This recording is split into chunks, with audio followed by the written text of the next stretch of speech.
ज्योतिष में विश्वास रखने वाले सभी दर्शकों को ग्रहों के चाल कार्यक्रम में नमस्कार है। इस वीडियो में जानेंगे मिथुन राशि के जातकों के लिए बृहस्पति ग्रह उदित होकर अगले 1 साल तक एकादश भाव में किस तरह के परिणाम देंगे। मुख्य रूप से इस वीडियो में इसी बात पर चर्चा करेंगे। यह गणना चंद्र राशि पर आधारित है, यानी जिन जातक के जन्म पत्रिका में चंद्रमा मिथुन राशि में स्थित है, जहां 3 लिखा है, उस जातक को मिथुन राशि का जातक कहा जाता है। आप इस वीडियो को लग्न से भी देख सकते हैं। मित्रों, ज्योतिष गणना के अनुसार जब बृहस्पति ग्रह 27 अप्रैल को उदित हो चुके हैं, इस समय में लंबे समय तक एक राशि में गोचर करने वाले ग्रह बृहस्पति, राहु, केतु और शनि ग्रह के चाल इस तरह रहेंगे। नवग्रहों में जो बाकी के ग्रह हैं, मंगल, शुक्र, सूर्य और बुध ग्रह के राशि परिवर्तन का चर्चा मंथली वीडियो में करेंगे। आगे बढ़ते हैं और बृहस्पति ग्रह की बात करते हैं। तो बृहस्पति ग्रह 27 अप्रैल को उदित हो चुके हैं और मजे की बात यह है कि अब बृहस्पति ग्रह एकादश भाव में इस गोचर काल में अगले 1 साल तक अस्त नहीं होंगे। मित्रों, नवग्रह में सबसे अधिक शुभता देने वाले ग्रह बृहस्पति ग्रह होते हैं। ज्ञान का कारक बृहस्पति ग्रह होते हैं, धन के कारक बृहस्पति ग्रह होते हैं, संतान के कारक बृहस्पति ग्रह होते हैं, यानी सुख समृद्धि के कारक बृहस्पति ग्रह को ही कहा गया है। इसलिए जब जब बृहस्पति ग्रह अस्त अवस्था में होते हैं या उदित अवस्था में होते हैं या राशि परिवर्तन करते हैं, तो इसका परिणाम पूरे ब्रह्मांड में दिखने लगते हैं। और इसका प्रभाव मिथुन राशि के जातकों पर भी अधिक होता है, क्योंकि मिथुन राशि वालों के लिए बृहस्पति ग्रह सप्तम भाव के स्वामी और दसम भाव के स्वामी, दोनों इंपॉर्टेंट भाव के स्वामी होते हैं। मित्रों, बात बृहस्पति ग्रह की एकादश भाव में गोचर की हो रही है, तो यहाँ बृहस्पति ग्रह का गोचर भी अच्छे हैं और प्लेसमेंट भी अच्छे हैं।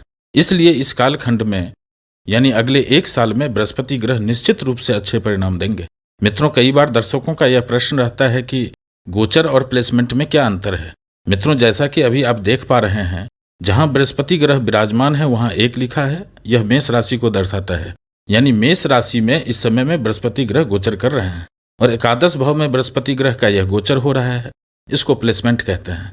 यह दोनों स्थिति मिथुन राशि वालों के लिए कैरियर के क्षेत्र में अच्छा परिणाम देने वाले हैं, क्योंकि अभी जहां बृहस्पति ग्रह गोचर कर रहे हैं मेष राशि में, यह मेष राशि मंगल की राशि है।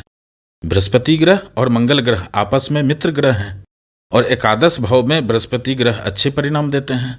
इसलिए अगले 1 साल में बृहस्पति ग्रह निश्चित रूप से अच्छे परिणाम देंगे। अब आगे बढ़ते हैं और यह जानने की कोशिश करते हैं कि बृहस्पति ग्रह जब एकादश भाव से गोचर कर रहे हैं, इस समय में गुरु ग्रह मिथुन राशि वालों के लिए किन किन भावों को प्रभावित कर रहे हैं, यानी किन किन भाव को एक्टिव कर रहे हैं, क्योंकि उसी भाव से संबंधित परिणाम मिलेंगे। मित्रों, यहां ध्यान से समझिएगा। सप्तम भाव और दसम भाव के स्वामी बृहस्पति ग्रह एकादश भाव से गोचर कर रहे हैं और इनकी अमृत दृष्टि तृतीय भाव पर है, पंचम भाव पर है और सप्तम भाव पर है। यानी इस समय में बृहस्पति ग्रह मिथुन राशि वालों के लिए तृतीय भाव, पंचम भाव, सप्तम भाव, दसम भाव और एकादश भाव को एक्टिव कर रहे हैं और इन सभी भावों से विचार करने वाले कारकत्वों में वृद्धि करने वाले हैं यह बृहस्पति ग्रह। आगे बढ़ते हैं और एक एक करके इन सभी भाव पर विचार करते हैं जिन भाव को बृहस्पति ग्रह इस समय में एक्टिव कर रखे हैं। तो सबसे पहले एकादश भाव को देखते हैं। तो एकादश भाव मुख्य रूप से लाभ का भाव है, इच्छा पूर्ति का भाव है और यह भाव कैरियर के भाव से प्राप्त होता है। कैरियर का भाव दसम भाव को कहते हैं और आप देखेंगे कि दसम भाव से ठीक अगला भाव यानी दसम भाव के लिए धन भाव एकादश भाव ही होता है। मित्रों, जैसे लग्न भाव के लिए अगला भाव धन भाव होता है, ठीक इसी तरह दसम भाव के लिए एकादश भाव धन भाव होता है। यानी एकादश भाव में प्राप्त करने वाले परिणाम दसम भाव के ऊर्जा पर ही निर्धारित होता है। इसलिए इस भाव को इच्छा पूर्ति के भी भाव कहते हैं। अब यहां ध्यान से समझिएगा कि बृहस्पति जैसे शुभ ग्रह जो मिथुन राशि वालों के लिए दसम भाव के ही स्वामी हैं, खुद कर्म भाव के स्वामी हैं और एकादश भाव से गोचर कर रहे हैं। कर्म भाव के लिए यह बृहस्पति ग्रह का गोचर द्वितीय भाव में हो रहे हैं और लग्न भाव से यदि देखा जाए तो यह बृहस्पति ग्रह का गोचर 11वें भाव में हो रहे हैं। और महर्षि लिखते हैं बृहस्पति ग्रह द्वितीय भाव में भी अच्छे परिणाम देते हैं और एकादश भाव में भी अच्छे परिणाम देते हैं। इसलिए बृहस्पति ग्रह का यह गोचर यानी अगले 1 साल तक का समय लाभ दिलाने वाले होंगे और यह लाभ कैरियर के भाव से प्राप्त होगा। इसका शुरुआती प्रभाव 22 जून के बाद दिखने लगेंगे। लेकिन मित्रों, इस भाव में इस कालखंड में बृहस्पति ग्रह न तो पूर्ण रूप से स्वतंत्र हैं, यानी न तो अकेले हैं और ना ही पूर्ण रूप से शुभता दे रहे हैं। इस समय में बृहस्पति ग्रह के साथ युति में राहु है और दृष्टि केतु की है और शनि ग्रह की है। राहु बृहस्पति की यह युति अगले 6 महीने तक रहेंगे। इसीलिए सभी मिथुन राशि वालों को अगले 6 महीने तक सचेत रहना चाहिए, सावधान रहना चाहिए। इसलिए नहीं कि यहाँ पर राहु और बृहस्पति ग्रह चांडाल योग का निर्माण कर रहे हैं। सावधानी इसलिए रखना है कि इस योग का हम लाभ कैसे लें। मित्रों, यहाँ ध्यान से समझिएगा। राहु एकादश भाव में अच्छे परिणाम देते हैं। राहु छाया ग्रह है। यह जिस ग्रह के साथ रहते हैं उनके परिणाम देने की गति को बढ़ा देते हैं, एक्सेलरेट कर देते हैं और उन्हीं के अनुरूप परिणाम देते हैं। यानी इस समय में राहु भी बृहस्पति ग्रह के अनुरूप ही परिणाम देंगे और जब राहु देते हैं फटाफट देते हैं। इसलिए इस समय में 22 जून के बाद यह परिणाम भी जल्दी मिलने की उम्मीद है। लेकिन राहु कभी कभी उत्तेजित करवा देते हैं, जल्दबाजी करवा देते हैं, लोभ करवा देते हैं, कलंक लग जाना, थाना पुलिस या हॉस्पिटल का चक्कर लग जाना, इस तरह के परिणाम दे देते हैं राहु।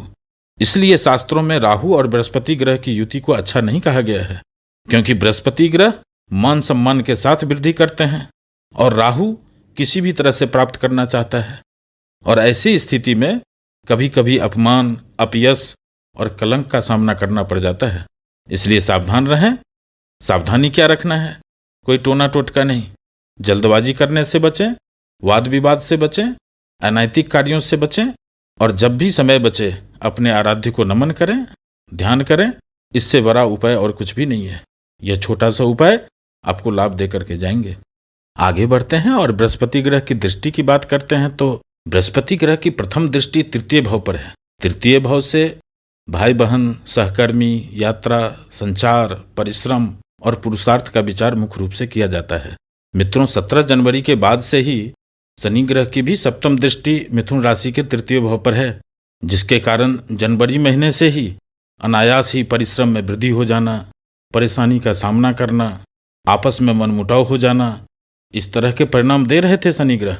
लेकिन 27 अप्रैल के बाद जब बृहस्पति ग्रह की भी दृष्टि तृतीय भाव पर पड़ रहा है, अब धीरे धीरे काम बनते हुए नजर आएंगे। यदि पिछले कुछ समय से भाई बहन से मनमुटाव है तो संबंध में सुधार होंगे। अपने पुराने किसी सहकर्मियों का सहयोग मिलेंगे। अभी कुछ समय से जो आप पड़ोसियों से कटे कटे से रह रहे थे, अलग अलग या बच बच के रह रहे थे, अब आपकी संचार, वार्तालाप, कम्युनिकेशन अपने सहकर्मियों से, अपने पड़ोसियों से, अपने भाई बहन से वार्तालाप बढ़ेंगे और इससे संबंध में सुधार होंगे। आपस में कटुता में कमी होगी और इससे लाभ भी मिलेंगे। यह योग तो 27 अप्रैल के बाद से ही प्रारंभ हो चुके हैं, लेकिन अभी बृहस्पति ग्रह के बलाबल यानी अंश बल कम है। इसलिए जिनके जन्म कुंडली में बृहस्पति ग्रह अधिक शुभ स्थिति में होंगे उनको तो अभी भी स्थिति में बदलाव दिख रहा होगा। लेकिन 22 जून के बाद सभी मिथुन राशि वालों को कुछ न कुछ अच्छे होते हुए दिखने लगेंगे।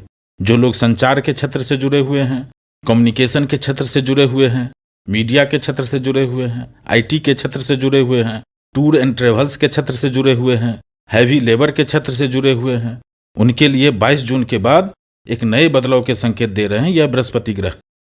आगे बढ़ते हैं और बृहस्पति ग्रह की द्वितीय दृष्टि की बात करते हैं। तो बृहस्पति ग्रह की द्वितीय दृष्टि मिथुन राशि वालों के पंचम भाव पर है। पंचम भाव से प्रेम, प्यार, लिव इन रिलेशन, शादी के लिए प्रारंभिक वार्ता, संतान, शिक्षा और आकस्मिक लाभ का विचार करते हैं। मित्रों, पिछले 1 साल से इस भाव में केतु विराजमान है। पंचम भाव में केतु अच्छे परिणाम नहीं देते हैं। खास करके जो लोग प्रेम कर रहे थे और शादी करना चाहते हैं, जो लोग लिव इन रिलेशन में रह रहे हैं, जो लोग स्कूलिंग कर रहे हैं या किसी उच्च शिक्षा के लिए कंपटीशन की तैयारी कर रहे हैं, उनके लिए पंचम भाव में केतु अलगाव, मनमुटाव और भटकाव की जैसे परिस्थितियां बनाते हैं। यह अच्छी स्थिति नहीं थी। लेकिन 27 अप्रैल के बाद जब बृहस्पति ग्रह की अमृत दृष्टि मिथुन राशि वालों के पंचम भाव पर है, अब धीरे धीरे इन सभी संबंधों में सुधार देखने को मिलेंगे। स्टूडेंट के लिए भी यह समय अब अच्छे परिणाम लेकर आएंगे। लेकिन अभी भी छात्रों को सावधान रहना चाहिए, क्योंकि इस भाव पर राहु की भी दृष्टि है जो अलगाव पैदा करते हैं। आपको लगेगा कि आपकी तैयारी हो चुकी है और जब एग्जाम आएगा तो अच्छी स्थिति नहीं रहती है। इस तरह के परिणाम दे रहे हैं राहु और केतु। लेकिन धीरे धीरे इसमें सुधार हो रहे हैं। 22 जून के बाद स्थिति में और भी सुधार होगा और 30 अक्टूबर के बाद जब केतु पंचम भाव से निकल जाएंगे उसके बाद पंचम भाव से विचार करने वाले सभी कार्यकर्ताओं में अच्छे परिणाम देने वाले हैं ये बृहस्पति ग्रह। आगे बढ़ते हैं और बृहस्पति ग्रह की तृतीय दृष्टि की बात करते हैं। तो बृहस्पति ग्रह की तृतीय दृष्टि मिथुन राशि वालों के सप्तम भाव पर है। सप्तम भाव से मुख्य रूप से वैवाहिक जीवन, मैरिड लाइफ और पार्टनरशिप के बारे में विचार किया जाता है।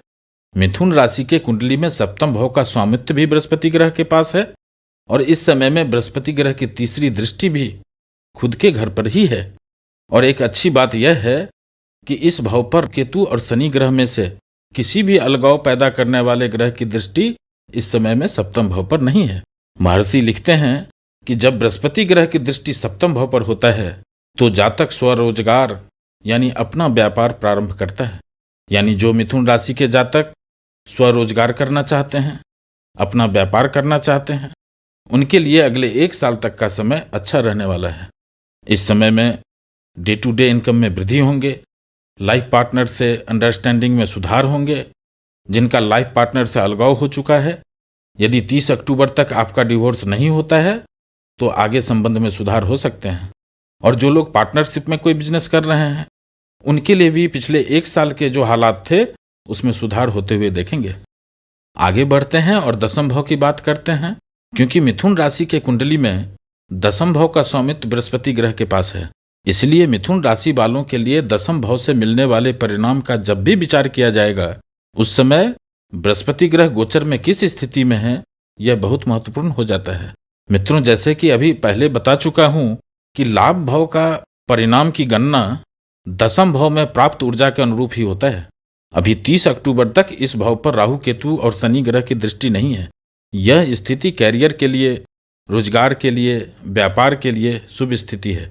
वैसे तो पिछले 1 साल से बृहस्पति ग्रह दसम भाव में ही गोचर कर रहे थे, तब मिथुन राशि वालों के लिए शनि की ढैया का भी प्रभाव था और इस भाव पर शनि की दृष्टि भी थी जो दसम भाव को तो कमजोर कर ही रहे थे, साथ ही साथ दसम भाव के स्वामी बृहस्पति ग्रह को भी पाप प्रभाव में डाल रखे थे।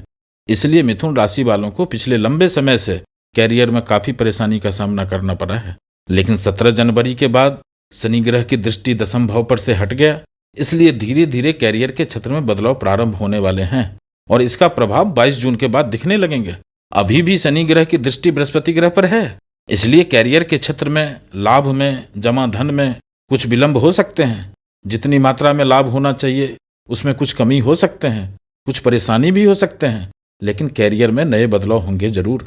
कुल मिलाकर बृहस्पति ग्रह अगले 1 साल में संबंधों में सुधार करेंगे, डे टू डे इनकम में वृद्धि करेंगे, लाइफ पार्टनर से, बिजनेस पार्टनर से संबंध में सुधार होंगे और कैरियर में कुछ न कुछ वृद्धि करने वाले हैं ये बृहस्पति ग्रह।